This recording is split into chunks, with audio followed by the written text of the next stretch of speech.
ഇടുക്കി ജില്ലയിലാണ് എൻ്റെ വീട്. എൻ്റെ പേര് ജിജു. എനിക്ക് 2025 ചേട്ടന് വലിയൊരു ആക്സിഡൻറ്റ് പറ്റി ICUവിലായിരുന്നു. 25 ദിവസത്തോളം ICUവിലായിരുന്നു.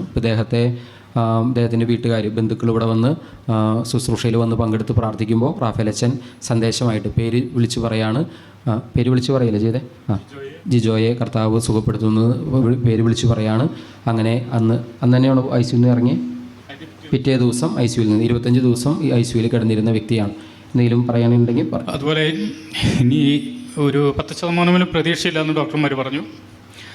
അതുപോലെ തന്നെ തിരിച്ചു കിട്ടിയാൽ ശരീരം തളർന്നിട്ടോ സംസാരശേഷി നഷ്ടപ്പെട്ടിട്ടോ ആയിരിക്കും. 10% പോലും സാധ്യതയില്ലെന്നാണ്, ജീവൻ തിരിച്ചു കിട്ടാൻ സാധ്യതയില്ലെന്നാണ് വൈദ്യശാസ്ത്രം ആ 25 ദിവസം ICUവിൽ കിടക്കുമ്പോൾ പറഞ്ഞിരുന്നത്. 10% പോലും സാധ്യതയില്ലെന്ന്. അതുപോലെ തന്നെ ഇനി ജീവൻ തിരിച്ചു കിട്ടിയാൽ തന്നെ സംസാരശേഷി ഉണ്ടാകില്ല എന്നും കൂടെയാണ് ഡോക്ടേഴ്സ് പറഞ്ഞിരുന്നത്.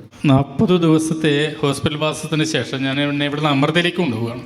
അമൃതയിലെ ചികിത്സ കഴിഞ്ഞിട്ട് അവിടുന്ന് ഞാൻ രണ്ടാമത് ചെക്കപ്പിന് വേണ്ടി സ്വയം ഡ്രൈവ് ചെയ്തിട്ടാണ് ഞാൻ ഹോസ്പിറ്റലിലോട്ട് പോകുന്നത്.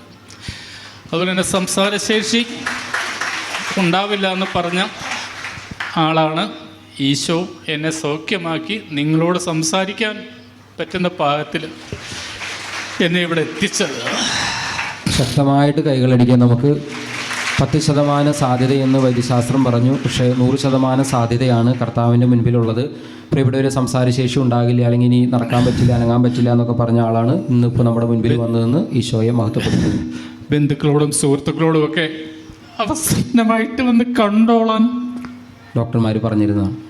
മരിക്കുമെന്ന്, അതായത് ഇനി അവസാനമായിട്ട് വന്ന് കണ്ടോ എന്ന് പോലും ഡോക്ടേഴ്സ് പറഞ്ഞതാണ്. പക്ഷേ ഈശോ സുഖപ്പെടുത്തി. ശക്തമായിട്ട് കൈകളടിച്ച് നമുക്ക് നന്ദി പറയാം. ഈശോയ്ക്ക് ഞാൻ നന്ദി പറയുകയാണ്.